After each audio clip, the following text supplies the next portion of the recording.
ಎಲ್ಲರಿಗೂ ರೈತ ಬಾಂಧವರಿಗೆ ಪ್ರಗತಿ ಚಾನಲ್ಗೆ ಆತ್ಮೀಯವಾದಂಥ ಸ್ವಾಗತ. ರೈತರೇ, ಇಂದಿನ ಜೋಳದ ಮಾರುಕಟ್ಟೆಯ ಬೆಲೆಯನ್ನು ನೋಡಿಕೊಂಡು ಬರೋಣ. ಇನ್ನೂ ಯಾರು ಹೊಸದಾಗಿ ನಮ್ಮ ಯೂಟ್ಯೂಬ್ ಚಾನಲ್ ನೋಡ್ತಾ ಇದ್ದರೆ ಸಬ್ಸ್ಕ್ರೈಬ್ ಆಗಿ.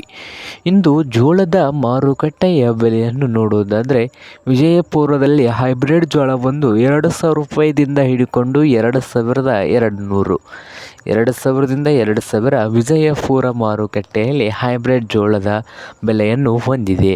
ಹಾಗೆ ಹುಬ್ಳಿ ಮಾರ್ಕೆಟ್ನಲ್ಲಿ 1,800ದಿಂದ ಹಿಡಿದುಕೊಂಡು 3,300 1,800ದಿಂದ 3,300 ರೂಪಾಯಿವರೆಗೆ ಹುಬ್ಳಿ ಮಾರ್ಕೆಟ್ನಲ್ಲಿ ಒಂದು ಕ್ವಿಂಟಲ್ ಜೋಳದ ಬೆಲೆಯನ್ನು ಹೊಂದಿದೆ. ಹಾಗೆ ಇನ್ನೊಂದು ಮಾರುಕಟ್ಟೆ ಆದಂಥ ರಾಯಚೂರದಲ್ಲಿ 3,800ದಿಂದ 3,900 ರೂಪಾಯಿವರೆಗೆ ಜವಾರಿ ಜೋಳದ ಮಾರ್ಕೆಟ್ನ ಬೆಲೆ ಇದೆ. ಹಾಗೆ ಇನ್ನೊಂದು ಮಾರುಕಟ್ಟೆ ಸಾಂಗ್ಲಿಯಲ್ಲಿ ನೋಡೋದಾದರೆ 4,000 ರೂಪಾಯಿವರೆಗೆ ಲಾಸ್ಟ್ ರೇಟ್ ನಡೀತಾ ಇದೆ. ದಾವಣಗೆರೆಯಲ್ಲಿ ಹೈಬ್ರಿಡ್ ಜೋಳ ಬಂದು 2,000ದಿಂದ 2,600 ರೂಪಾಯಿವರೆಗೆ ರೇಟ್ ನಡೀತಾ ಇದೆ.